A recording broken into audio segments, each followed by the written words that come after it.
Assalamualaikum warahmatullahi wabarakatuh. Saya di sini akan menjelaskan tentang identifikasi resiko, yang dimana pengertian manajemen resiko di sini yaitu adalah proses pengelolaan resiko yang mencakup identifikasi, evaluasi, dan pengendalian risiko yang dapat mengancam kelangsungan usaha ataupun aktivitas perusahaan. Yang kedua yaitu adalah fokus manajemen risiko ini adalah mengenal pasti risiko dan mengambil tindak yang tepat terhadap risiko, yang tujuannya adalah secara terus-menerus menciptakan atau menambah nilai maksimum kepada semua kegiatan organisasi. Dan juga di sini ada manajemen risiko. Yang pertama itu adalah memahami risiko, bertujuan untuk mengelola risiko, dan yang kedua yaitu adalah pengelolaan akan dapat berjalan dengan baik apabila diketahui apakah itu risiko.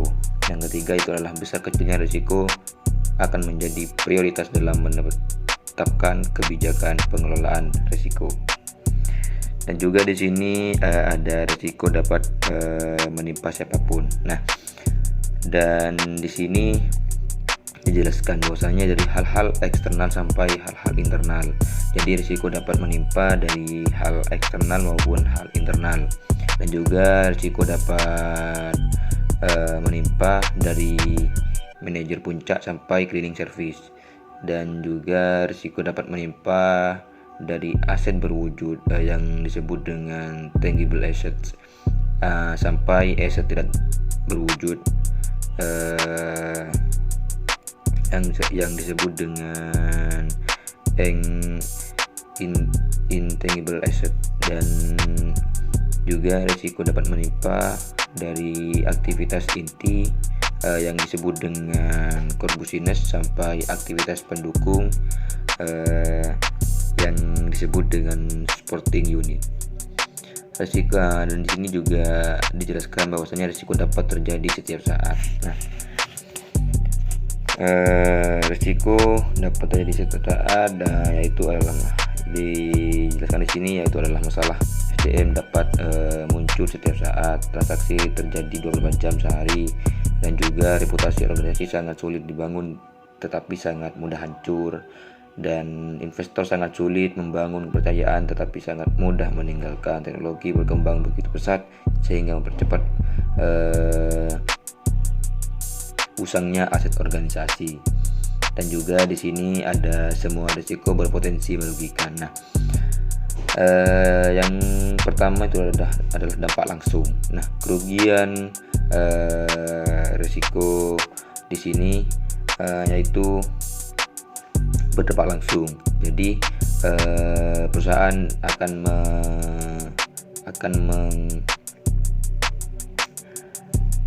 mengalamkan yaitu kehilangan, kerusakan atau kebakaran alat operasi, dan juga berdampak dalam waktu dekat. Nah, rusaknya sistem informasi, dan juga berdampak jangka panjang yang contohnya itu menurunnya etos kerja karyawan. Dan di sini juga ada risiko dari sudut pandang penyebab. Nah, risiko yang pertama itu adalah risiko operasional. Risiko karena faktor-faktor non keuangan, manusia, teknologi dan alam. Dan juga risiko finansial. Risiko karena faktor-faktor keuangan seperti harga, tingkat suku bunga, mata uang asing. Dan risiko strategis. Contohnya itu adalah risiko karena kurang optimalnya strategi perusahaan yang dibuat. Yang juga di sini ada dari sudut pandang akibat. Nah, risiko murni contohnya yaitu adalah suatu kejadian berakibat hanya merugikan saja dan tidak memungkinkan adanya keuntungan, misal risiko kebakaran. Nah, di sini yang kedua itu adalah risiko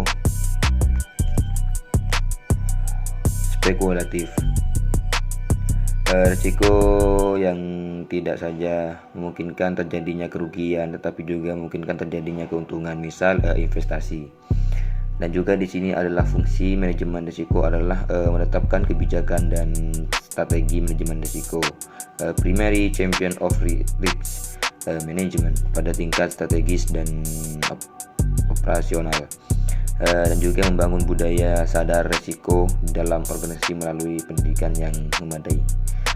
Fungsi manajemen risiko adalah sebagai contoh berikut. Yang pertama itu adalah menetapkan kebijakan risiko internal dan struktur pada unit usaha, pengkoordinasian berbagai macam kegiatan fungsional yang memberikan nasihat tentang masalah-masalah manajemen risiko dalam organisasi, dan juga membangun proses cepat tanggap risiko meliputi penyusunan program kontingensi dan kesinambungan bisnis. Di sini juga dijelaskan metode identifikasi risiko. Yang pertama itu ada analisis dan historis, pengamatan dan survei, pengacuan benchmarking, dan juga pendapat ahli.